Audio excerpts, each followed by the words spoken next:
Long live, long live, long live. Tikramotha, long live, long live, long live. Anand Sinha, long live, long live, long live. বিধানসভা নির্বাচন আমাদের মনোনীত প্রার্থী চিররঞ্জন সিনহা মহোদয়কে আন্দোলন সিনে জয় করুন, জয় করুন, আন্দোলন সিনে বুদ্ধি বিপুল ভোটে জয় করুন। Agra long live, long live, long live. tikramotha, long live, long live, long live. Anand Sinha, long live, long live, long live. গলতপুরে এই জয়েনিং এর আগে কিছুটা ভারতীয় জনতা পার্টির তরফে এখানে কিছু উপদ্রব করা হয়েছে, যার কারণে মানুষ সামনে আসতে পারেনি। মানুষ 12 পরিবারের 45 জন ভোটার এখানে যোগদান করেছেন এবং এই এলাকার সমস্ত আমাদের হিন্দুস্তানি ভাইয়েরা যারা এই বাগানের শ্রমিক হিসাবে কাজ করেন তারা এই তিপ্রামথাকেই ভোট দেবেন।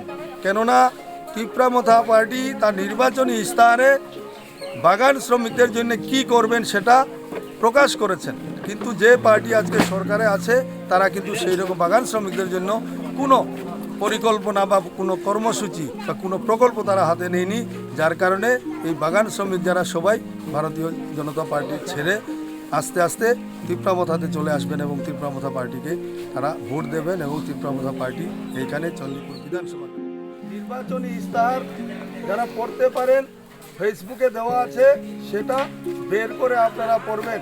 তাহলে আপনারা এখন কাকে ভোট দিবেন সেটা আপনারা বিবেচনা করবেন। যারা আপনাদের জন্য কাজ করবে তাদেরকে ভোট দিবেন, না যারা আপনার জন্য কোনো কিছুই রাখেনি। এত বড় পার্টি অথচ বাগান শ্রমিকদের জন্য কোনো যোজনাই তারা নেননি, যোজনাই প্রকাশ করেননি। আমার কথাটা যদি আপনাদের অবিশ্বাস হয়, নির্বাচনী ইস্তাহার যারা পড়তে পারে তাদেরকে দিয়ে পড়াবে। হিন্দুস্তানি ওয়েলফেয়ার বোর্ড তৈরি করা হবে, সেই বোর্ডে একজন চেয়ারম্যান থাকবে, তার সঙ্গে একটা কমিটি থাকবে সমগ্র ত্রিপুরা মিলিয়ে। তারা বাগান শ্রমিকদের বিভিন্ন সমস্যা নিয়ে তারা মিটিং করবে, তাদেরকে একটা আলাদা ফান্ড দেওয়া হবে। সেই বাগান শ্রমিকের উন্নয়নের জন্য তাদেরকে একটা ফান্ড দেওয়া হবে, সেই ফান্ড আপনাদের জন্যই সেটা খরচ করা হবে। যে আমাদের বাগান শ্রমিকের যে মজুরি আমরা দিয়েছি আমাদের নির্বাচনী ইস্তাহারে, আপনাদের 175 টাকা না 176 টাকা আপনাদের মজুরি, এবং বাইরে জেনারেল এলাকাতে একজন মজদুরের মজুরি 350 টাকা। তাহলে কেন বাগানে 175 টাকার আমাদের জেনারেলে কেন 350 টাকা হবে? যদি আমাদের তিপ্রামথার সরকার যদি গঠন হয় তাহলে আমরা যেভাবে জেনারেলে 350 টাকা দেওয়া হয় বাগান শ্রমিকদেরও আমরা 350 টাকা দেব, এই প্রতিশ্রুতি আমরা দিয়েছি। কিন্তু ভারতীয় জনতা পার্টির সরকার আপনাদের জন্য কোনো প্রতিশ্রুতি রাখে নাই, কোনো কিছু করবে কোনো বলে নাই। এবং এই যে ইলেকট্রিক্যাল আপনারা যে লাইট জ্বালাচ্ছেন, আগে কত টাকা বিল আসতো? বেশি হলে 500 টাকা। এখন কত টাকা আছে?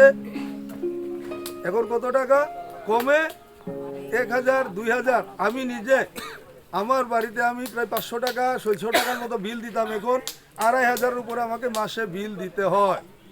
এবং যদি তিপ্রামথা পার্টির সরকার আসে 50 ইউনিট পর্যন্ত আপনাকে কোনো ইলেকট্রিকের টাকা দিতে হবে না।